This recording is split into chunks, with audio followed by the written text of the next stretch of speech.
Elections conduct చేయాలంటే ఏంటంటే మొట్టమొదటి వీళ్ళకు కొద్దిగా ఇమేజ్ పెరగాల్సిన పరిస్థితి ఉంటుంది ఇప్పుడు.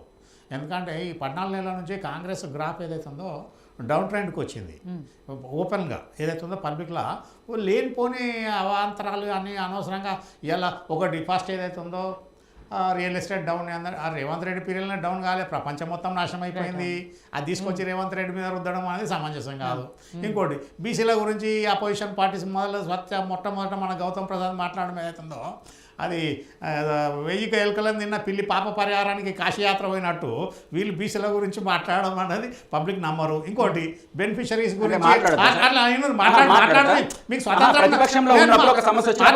సమస్య నేనేమంటున్నా మీరు దాన్ని అధికార పక్షంలో మాకేమన్నా వచ్చినాయా మీ నోటీస్ లో ఉన్నాయి చెప్పండి. అట్లా బీసీ సామాజిక వర్గాలు వచ్చేసి మీ దగ్గర ఈ డిమాండ్ పెడితే ఇది ఎందుకు చేయలేదని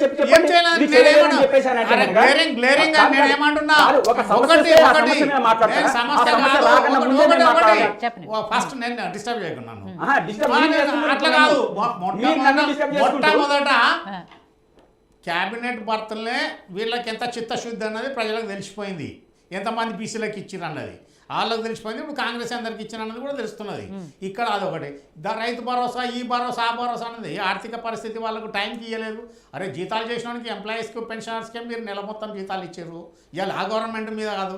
ఇంకోటి అన్నిటికంటే మెయిన్ ఇష్యూ ఏదైతే ఉందో కాంగ్రెస్ వీళ్ళు ఏదైతే ఉందో ఈ పార్టీలు ఎంతసేపు ఈ బిలో పావర్టీ ఉచిత పంపకాల గురించి మాట్లాడడం అది ఓప్లెస్. ప్రభుత్వం నడుస్తున్నది ఎంత? ఇప్పుడు మొన్న ఢిల్లీలో సౌదెబ్బ కొట్టింది వాళ్ళు 42 ఏదైతే ఉందో వీళ్ళకి వచ్చిన ఓట్ల పరంగా 37 బెనిఫిషరీస్ వీళ్ళకి వచ్చారు. 39 ఏదైతే ఉందో అగ్రవర్ణాలు మిగతా వాళ్ళందరూ కలిసి నాన్ బెనిఫిషరీస్ మిడిల్ క్లాస్ వాళ్ళందరూ వాళ్ళకేసారు. ఇక్కడ ఏదైతే ఉందో ఎంతసేపు ఈ హామీలతో కాదు, మిగతా ప్రజలు హామీలతోనే మొత్తం రాష్ట్రం లేదు, దేశం లేదు. ప్రజలు మిగతా ప్రజలందరికీ ఏం కావాల్సింది? డెవలప్మెంటు, ఇన్ఫ్రాస్ట్రక్చరు, ఎడ్యుకేషను, హెల్త్, ఇవన్నీ హౌసింగ్, ఇవన్నీ చేయాల్సిన బాధ్యత ఉన్నది. వాళ్ళు చేస్తూ పోతుండ్రు. ఆర్థికంగా దివాళా తీసిన పరిస్థితి ఉన్నది ఇప్పుడు రాష్ట్రము. అప్పులకు తెచ్చిన అప్పులకే వడ్డీలు కట్టడానికి నడ్డిరుగుతున్నది. ఇక్కడ ఏదైతే ఉందో ఇవాళ సుప్రీంకోర్టు మస్తు కడుతున్నారు. అది 3,500 కోట్లు 2,000 కోట్ల రూపాయలు సంవత్సరానికి కడుతున్నారని చెప్పేసి మాట్లాడుతున్నారు. అదే విధంగా RBI 2,900 రూపాయలు కడుతున్నారని చెప్పేసి రిపోర్ట్ అఫీషియల్ ఎన్ని వేల కోట్ల మేము 10 సంవత్సరాల్లో 4.5 లక్షల కోట్ల రూపాయలు మేము అప్పు చేస్తాం. 14 నెలలైంది. ఇది మాట్లాడరు వీళ్ళు. 1,50,000 కోట్ల రూపాయలు అప్పు చేసింది. అదే దానికి కట్టే ఇది కాకుండా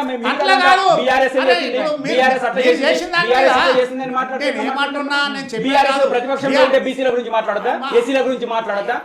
మాట్లాడడానికి కూడా మీ ఎనాలిసిస్ ఎట్లా ఉండాలి అని అంటే ఇగో ఇది మీరు ఇట్లా చేసిండ్రు, వాళ్ళు అట్లా చేసిండ్రు, ఇగో దీన్ని ఇట్లా చేసుకుంటూ ఒక స్టాండ్ తీసుకొని ఒక మీరు చేస్తే సంసారం అవతలోడు చేస్తే వ్యభిచారం కాదు. అంత స్పీడ్ గా మాట్లాడడానికి మాట్లాడాలి. ఇంతకుముందు వాళ్ళు లేరు, వాళ్ళకి మాట్లాడే ఫస్ట్ చాయిస్ ఏమన్నారు? ఇప్పుడు డైరెక్ట్ లోన్స్ నేను ఏమంటున్నా, డైరెక్ట్ లోన్స్ 4,50,000 కోట్లు గవర్నమెంట్ చేసింది. కార్పొరేషన్స్, ఎలక్ట్రిసిటీ అన్ని కలిసి వాళ్ళు 3 లక్షలు, 2.5 లక్షలు, 7 లక్షల కోట్లకు వడ్డీలు కట్టని నడ్డిరు కదా. ఏడికెళ్ళి చేస్తారు? మొత్తం మార్కెటే డౌన్ ఉన్నది. వాళ్ళు లేదు. ఇక్కడ వీళ్ళు చేసిన తప్పిదాలు చాలా ఉన్నాయి. గత 10 ఏళ్లలో నేను చెప్తా, హౌసింగ్ స్కీమ్లో రాజశేఖర రెడ్డి పీరియడ్ నుంచి ప్రతి బిల్డర్ దగ్గర 10% వీకర్ సెక్షన్ హౌసింగ్ ప్రొవిజన్ ఉండే. వీళ్ళు వచ్చిన తర్వాత వాడిని తుంగలు తొక్కేసారు. ప్రజలు గ్రహించాలి అది. మొత్తం ఒక్కొక్కటి అదొకటి. ఇలా నువ్వు రియల్ ఎస్టేట్కి ఇష్టానుసారం ఎట్లా ఇచ్చినావు? ఎంత సిటీలో ఎంత డిమాండ్ ఉన్నది, ఎన్ని రిక్వైర్మెంట్ ఉన్నది, పర్మిషన్స్ ఏంటన్నది ఆలోచించి రావాలి. బస్ ఇంత అంతా ఇష్టానుసారం ఒక 40 ఫ్లోర్లు, 50 ఫ్లోర్లు, 60 ఫ్లోర్లు తీసుకొచ్చి టవర్స్ కలిస్తే రేపు ఒకటే దగ్గర ఇస్తే అది రేపు మొత్తము పీక్ అవర్స్లో జనం దిగినప్పుడు అక్కడ ఏముండదు. ఇది ఒక ప్రణాళికాబద్ధంగా ఎక్కడ ఉన్నది? అది ఒక ప్లానింగ్ నుండి దాని ప్రకారం పోవాలి. అదని దాని మీద నేనేమన్నా కాంగ్రెస్ అడ్డకావడం అనేది కాదు, సపోర్ట్ ఏమంటే ఆర్థిక పరిస్థితి అవతలోడు చేసినది కాదు. వీళ్ళకు 456 కోట్లు ఎలక్టోరల్ బాండ్స్ వచ్చినాయి ఓన్లీ 23-24 సంవత్సరంలో. ఏడికెళ్ళి వచ్చినాయి, ఎందుకు వచ్చినాయి, ఎవడిచ్చిండు, ఎందుకు ఇచ్చిండు, ఇవన్నీ ప్రజలు గ్రహించారా? అదే నేను చెప్పడానికి నేను ఏమంటున్నా, మీ పార్టీ నాకేం విరుద్ధం కాదు. మీరు చేసిన పద్ధతులు ఏదైతుందో ప్రజలు ఎలక్ట్రల్ బాండ్ అనేది బీజేపీ తీసుకొచ్చిన ఒక విధానం. బీజేపీ 2500 కోట్ల రూపాయలు 400 కోట్ల రూపాయలు తీసుకొచ్చింది.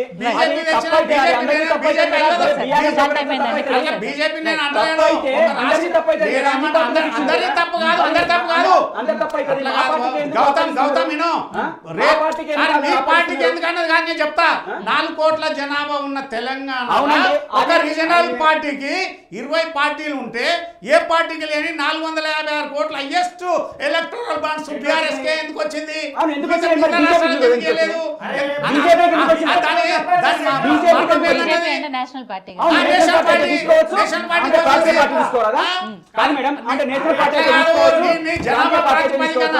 నీకు 4 కోట్ల జనాభా ఉన్నదానికి 456 కోట్లు వస్తే ఉత్తరప్రదేశ్ 25 కోట్ల జనాభాకి ఎంత వచ్చింది ఎలక్టోరల్ బాండ్?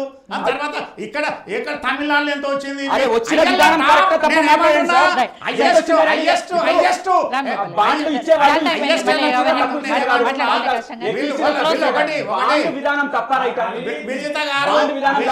నువ్వు ఆ విషయం మాట్లాడకుండా బీఆర్ఎస్ పార్టీకి అది ఒక విధానం. రైతు బంధు విషయంలో ఇటువంటి అపోహలే కలిగించిండ్రు. ఇంప్లిమెంట్ చేస్తేనేమో అదే విధంగా వీళ్ళు వచ్చిన తర్వాత ఇంప్లిమెంట్ చేస్తామో రైట్. రైతు బంధు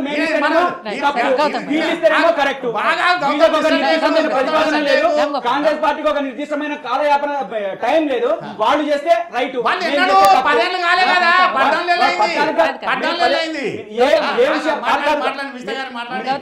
రామ్ గోపాల్ గారు ఆల్రెడీ ఒక విషయం చెప్పారు, ఈ 14 నెలల్లో కాంగ్రెస్ పార్టీ గ్రాఫ్ తగ్గిందన్న విషయం కూడా చెప్పారు, తగ్గిందన్న విషయం కూడా చెప్తున్నారు. తగ్గడానికి ఏది కారణం తెలుసా? తగ్గింది తగ్గడానికి ఏంటంటే ఎట్లా ఉంటుంది, సింహం వెంట వేట కుక్కలు పడ్డట్టు ఉంటది.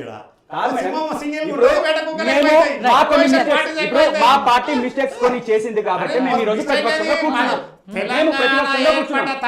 లేకపోతే మేము అధికారంలో ఉండేవాళ్ళం కదా. ఇది ఎవరు ఒప్పుకున్నా ఒప్పుకోకపోయినా ప్రజలు ఒక తీర్పు ఇచ్చారు. మేము ఈ రోజు ప్రతిపక్షంలో కూర్చున్నామని అంటే మా కొన్ని మిస్టేక్స్ ఉన్నాయనే కదా. ఈ రోజు మీరు ఆ మిస్టేక్స్ పూర్తి చేయాలనే కదా మీరు వచ్చిన తర్వాత. దళిత సీఎం కాడ మొదలు పెడితే ఆఖరి రిటైర్ అయ్యాక కరెక్టే రామ్ గోపాల్ గారు, ఆ మిస్టేక్స్ అన్ని చేశాం కాబట్టి కాదు అయిపోయిన పెళ్లికి బాజారే అయిపోయిన పెళ్లికి బాజారే ప్రభుత్వం ఏం చేస్తుందో మాట్లాడండి, ప్రజలకు ఇచ్చిన హామీ ఏందో మాట్లాడండి, దాన్ని ఎట్లా అమలు పరుస్తుందో మాట్లాడండి. ఇక్కడ వీళ్ళ స్థానిక సంస్థలకు పార్టీ బేసిస్ ఎలక్షన్ ఉండదు, వాళ్ళు ఎలక్షన్స్ కండక్ట్ చేయవచ్చు. ఖచ్చితంగా కూడా వాళ్ళకి భయం అవసరం లేదు. ఎందుకంటే ఇవాళ రేపు ఎట్లా అంటే మన 27 లక్షలకు ఒక సర్పంచ్ పదవి అమ్ముడు పోయింది మన దగ్గరనే, ఇక్కడ కాదు. అయితే వీళ్ళు లోకల్ పార్టీస్లో ఏమవుతుందంటే ఎవరు గెలిచినా కూడా ఏ పార్టీ పరంగా గెలిచినా కూడా అధికార పార్టీలకు జంప్ అవుతారు. ఎందుకంటే ఫండ్స్ రావు, బడ్జెట్ రావు, వాళ్ళకి డబ్బులు ఉన్నాయి. కాబట్టి ఏదైతుందో కాంగ్రెస్ పార్టీకి మొగ్గేది 100% పక్కా.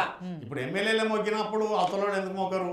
ఎందుకంటే ఇప్పుడు ఏమైపోయింది, ప్రతి ఒక్కరు కూడా రాజకీయ నాయకులు ఒక పెద్ద బిజినెస్ అయిపోయింది, పొలిటికల్ బిజినెస్. ఇది చాలా పెద్ద ఇది ఇన్వెస్ట్మెంట్ వస్తున్నారు. కాబట్టి ఇక్కడ Congress local body election conduct చేయాల్సిందే. చేయకపోతే కోర్టు కూడా ఏదైతే డైరెక్షన్స్ ఇస్తుంది దాని ప్రకారం పోతారు. ఎంతసేపు వీళ్ళు ఈ బీఆర్ఎస్ వీళ్ళు అన్నది నువ్వు బెనిఫిషరీస్ హామీలు తొక్కల హామీలు బెనిఫిషరీస్ ఎవరు చేయడు. మన ఢిల్లీలో సాగు దెబ్బ కొడితే ఏమైంది, ఎక్కడ పోయింది? నీకున్న మొత్తము మిగతా ఎవరైతే నాన్ బెనిఫిషరీస్ మిడిల్ క్లాస్ వాళ్ళు 50% ఉండరు ప్రతి కులంలో కూడా, వాళ్ళు సాగు దెబ్బ కొడతారు. అది గ్రహించాలి, దాని ప్రకారం వీళ్ళు పోవాలి. చేసిన దాన్ని కూడా నేను ఏమంటున్నా, కాంగ్రెస్కి ఒకటే సజెషన్. ఇప్పుడు మిత్రుడు అన్నట్టు నేను సర్వే గురించి అన్నారు రమ్మ, నాకు సెన్సస్లో 1991 సెన్సస్లో president of India silver medal ఉన్నది. అది గోల్డ్ మెడల్ ఇరాడు కానీ సిల్వర్ మెడల్ ఇచ్చి ఉంటున్నా. నేను నక్సలైట్ ఏరియాలో చెప్పులు లేకుండా, వర్షాలలో చెప్పులు లేకుండా, చెప్పులు కూడా నడవయి, సైకిల్ కాదు చెప్పులు కూడా నడవయి, చెప్పులు చేతిలో పట్టుకొని సర్వే చేపించి కండక్ట్ చేసినాం. స్టేట్ ఫస్ట్ ఇన్ఫర్మేషన్ ఇచ్చినాం. చిత్తశుద్ధుడు వాళ్ళ మనసు ఉంటే మార్గం ఉంటుంది. వీళ్ళు ఎంతసేపు కూడా కాంగ్రెస్ రేవంత్ రెడ్డి కూడా కాంగ్రెస్ అన్నది ఏదైతుందో ఆయన బ్యాక్ బోన్, ఆయన ఏకఛత్ర ఏదైతే ఒంటి చేత్తోనే రూలింగ్లోకి రాగలిగాడు. మిగతా ఏమాయేమీ లీడర్లను చూసి ఎవరు కొట్టేయాలి, ఎవరు చాలా వాళ్ళు గెలిచారు తప్ప వాళ్ళు రూలింగ్లోకి వస్తామన్నది కూడా వాళ్ళకు కూడా 50-50 గోడ మీద పిల్ల వస్తామా పోతాం అన్నది. ఆఖరికి ప్రజలు గొప్ప తీర్పు ఏంటంటే ఎడ్జ్ మీద తీసుకొచ్చి వాళ్ళకి అధికారం ఇచ్చారు. అందులో ప్రధాన పాత్ర ఏదైతుందో మధ్యతరగతి ఫ్యామిలీస్ ఓటర్స్ ఎవరైతే ఉన్నారో స్టూడెంట్స్ వాళ్ళ దాని మట్టుకి, తర్వాత ముస్లిమ్స్ వాళ్ళ సైడ్ మొగ్గిరు కాబట్టి ఇక్కడ వాళ్ళు ఎప్పటికైనా రూలింగ్ అన్నది ఇప్పటికి కూడా స్టైల్ చేంజ్ చేసుకోవాలి, చాలా చేంజ్ చేయాలి. నేనేమంటున్నా, ప్రజలకు ఏమి అవసరాలు ఏమన్నా చూడాలి, ప్రజలకు చూడకుండా ఎంతసేపు బెనిఫిషరీస్ కళ్యాణ లక్ష్మి ఇవన్నీ ఇవాళ 50,000 గజం తులం పోయి ఇలా ₹1,00,000 అయింది, వాళ్ళ 90,000 వచ్చింది, ఏడుకెళ్ళి తీసుకొచ్చి ఇస్తుంది గవర్నమెంట్. మొదలు దివాళ కూరనైనా అత్తాడిక తిన్నాక అల్లుడు మనవాడ పోయినట్టు బిడ్డ దగ్గరికి వాళ్ళు గవర్నమెంట్ ఏడికెళ్ళి తీసుకొచ్చి ఎవరికి వస్తారు? అది కాని పని పోని పని. ఇక్కడ వీళ్ళు ఎప్పటికి కూడా ఫెయిర్ అడ్మినిస్ట్రేషను ఏదైతే ఉందో సిస్టమేటిక్గా పోవాలి. ఒక ఎట్లా అంటే ల్యాండ్ మార్క్ రూలింగ్ ఉండాలి. ఇలా రెవెన్యూ వ్యవస్థకు చెప్తున్నా కదా, ఆది మూల పురుషుడు ఎవరు? రాజా తోడర్మల్. అక్బర్ జమాన్లా, అక్బర్ బాద్షా పీరియడ్లో రాజా తోడర్మల్కు ఆయనకు అధికారం ఇస్తే మొత్తం అఖండ భారతదేశము రెవెన్యూ సిస్టము పానీసు సర్వే నెంబర్స్ అంతా కూడా రాజా తోడర్మల్ ఎస్టాబ్లిష్ చేసుకొచ్చిందని కంటిన్యూ అవుతున్నది. ఆ రకంగా ఇప్పుడు నేను ఏమంటున్నా, ఇదే పివి నరసింహారావు పాపం ఆయన godfather of the Telangana land reforms, అదే Jalagam Vengala Rao godmother of the Telangana. Tenancy కానీ, ఇనాం కానీ, అసైన్మెంట్ కానీ, భూదాన్ కానీ, ఇనరా ఇవన్నీ ఈపీ ల్యాండ్స్ కానీ, ఏపీ కానీ వాళ్ళ పీరియడ్లో అయిపోయింది. అది దాని ప్రకారం ఉండాలి. అట్లా ల్యాండ్ మార్క్ అని వీళ్ళు ఏదైతే ఉందో తొందరపాటు చేసి ఆయనకు రేవంత్ రెడ్డి గారికి అనుభవం లేదు, 100% చెప్తున్నాను. అదే ఆయన గతంలో రాజశేఖర్ రెడ్డి ప్రొద్దున 8 గంటల నుంచి 11 గంటల దాకా అదే ఏదైతే ఉందో ప్రజాభవన్లో ప్రజలకు అందుబాటులో ఉంటుండే. నువ్వు మనిషిని స్వీకరించడం ఇంపార్టెంట్, దొరకకుండా వ్యవహారం ఏంటంటే ఇక ఆయన ఫామ్ హౌస్ అయిన ఈయన కూడా దొరికే పరిస్థితి లేడు కదా. ఎమ్మెల్యేలకు ఎంపీలకు కూడా యాక్సెస్ లేకుండా పోయింది. అది చాలా నేను ఆయన తెలియదు, ఎవరిది వాళ్ళు సమర్థించుకోవడం అది పక్క. నేను ఏమంటున్నా, అడ్మినిస్ట్రేషన్ ప్రజాప్రతినిధి ప్రజలకు అందుబాటులో ఉండాలి. వీళ్ళు బీసీ పూలగన్నా ఏది చేసినా కూడా దాంతో చట్టబద్ధత వచ్చేదాకా ఏం చేయడానికి ఉండదు. చేయాలంటే చేయొచ్చు. వీళ్ళు లా డిపార్ట్మెంట్ లీగల్ ఎక్స్పర్ట్స్ ఉన్నారు, మంచి ఏమాయమీలు అడ్వకేట్లు రిటైర్డ్ ఆఫీసర్స్ వాళ్ళతో ఒపీనియన్ తీసుకొని ఎట్లా మోడస్ ఆపరండి రోడ్ మ్యాప్ వేసుకొని దాన్ని ఒక సిస్టమేటిక్గా ఆ లీగల్ శాంక్టిటీలా తీసుకొస్తే రాజ్యాంగబద్ధంగా అది రేపు నిలుస్తుంటుంది. వ్యవస్థ కానీ సంస్థ కానీ అన్నిటి కూడా మనకి వస్తుంది. వీళ్ళు మొదలు నేను ఏమంటున్నా, టెక్నాలజీ వచ్చిన తర్వాత ఇప్పుడు స్టేట్ బ్యాంక్ ఆఫ్ ఇండియాలో 16 బ్యాంకులు మెర్జ్ అయిపోయినాయి. ఆంధ్ర బ్యాంక్ ఎక్కడ పోయింది, ఎస్బీఐ ఎక్కడ పోయింది, చాలా బ్యాంకులు మెర్జ్ అయినాయి కదా. ఎందుకు? అడ్మినిస్ట్రేషన్ స్ట్రీమ్ లైన్ అయ్యి డిజిటల్ టెక్నాలజీ వచ్చిన తర్వాత పెరిగింది. దాని ప్రకారం చేసి 3 కోట్ల 33 జిల్లాలు 32 జిల్లాలు 1,10,000 జనాభాకు ఒక జిల్లా. ఇది సైంటిఫిక్ మెథడ్ అన్నట్టు. ఆ రకంగా కాకుండా ఇప్పటికీ రిఫార్మ్స్ తీసుకురావాలి, మాడిఫై చేయాలి. అవి చేయకుండా అడ్మినిస్ట్రేషన్ అనేది దుబారా ఖర్చు కంట్రోల్ చేస్తలేరు ఎవరు కూడా. ఎందుకంటే డిపార్ట్మెంట్స్లో కొన్ని హెడ్ ఆఫ్ ది డిపార్ట్మెంట్, ఒక డిపార్ట్మెంట్లో 5-6 హెడ్స్. ఎందుకు? ఇవన్నీ మెర్జ్ చేయాలి. అది ఆంధ్ర తెలంగాణ రాయలసీమ 3 ఉన్నప్పుడు 3 రకాలన్నది. దాని ప్రకారం చేయాల్సింది వదిలిపెట్టి ఇప్పుడు బీసీలో ప్రతి ఒక్కటి ఏదో ఒకటి పబ్లిక్ ఇష్యూ పెట్టుకొని ముందర పెడితే వర్కౌట్ అయ్యేది ఉన్నది. ఇక్కడ అడ్మినిస్ట్రేషన్ కరెక్ట్ ఉంటే ప్రజలు గ్రహిస్తారు, మళ్ళీ అదే పట్టం కట్టడానికి రెడీ ఉంటారు. అంతేగాని వాళ్ళ దారిలో వీళ్ళ దారిలో వాళ్ళు. ఇక బీఆర్ఎస్ కూడా ఏంటంటే వీళ్ళు ఎంతసేపు వాళ్ళు తప్పులు చేసేదాకా ఎవరైతే ఉన్నారో శ్రీకృష్ణుడు శిశుపాలని 100 తప్పులు చేసేదాకా గ్రహించిండు. 100 తప్పుల తర్వాత సుదర్శన చక్రం తలకాయ నరికింది. వీళ్ళు కూడా వీళ్ళకి ఏదైతే ఉందో ఇంకా 3 ఏళ్ళ దాకా వీళ్ళు సైలెంట్గా ఉన్నారనుకోని వాళ్ళ తప్పులన్నీ లెక్కబెట్టి ప్రజలు గ్రహిస్తారు కదా. అప్పుడు నువ్వు వాళ్ళ ఒకటి లెక్క రాసుకొని నువ్వు ప్రజాక్షేత్రంలో పోయి మొత్తం నువ్వు భరతనాట్యం చేసినా ఏదన్నా మొత్తం తాండవం ఆడినా ప్రజలు గ్రహిస్తారు. అప్పుడు నేను పట్టం కడతారు. రైట్. సో ఇప్పటికైనా కాంగ్రెస్ ప్రభుత్వం చేస్తున్న రీసర్వే ఏదైతే కొంతవరకు అవకాశం మిస్ అయిన వాళ్ళకి అవకాశం ఇస్తున్నారు, దాంట్లో అయినా పూర్తి స్థాయి లెక్కలు వస్తాయో లేదో, వచ్చిన తర్వాత దానికి చట్టబద్ధత ఎంతవరకు కల్పిస్తారు, కేంద్రం కోర్టులోకి బాగా వెళ్ళిన తర్వాత అక్కడ వాళ్ళు ఏం చేస్తారు, ఇవన్నీ కూడా చూద్దాం. ఎట్ ద సేమ్ టైం స్థానిక ఎలక్షన్స్ ముందు అందరూ కూడా ఎదురు చూస్తున్నారు కాబట్టి వాటికి సంబంధించి రాష్ట్ర ప్రభుత్వం ఎలాంటి నిర్ణయం తీసుకుంటుందో కూడా చూద్దాం. థ్యాంక్ యూ రామ్ గోపాల్ గారు, గౌతమ్.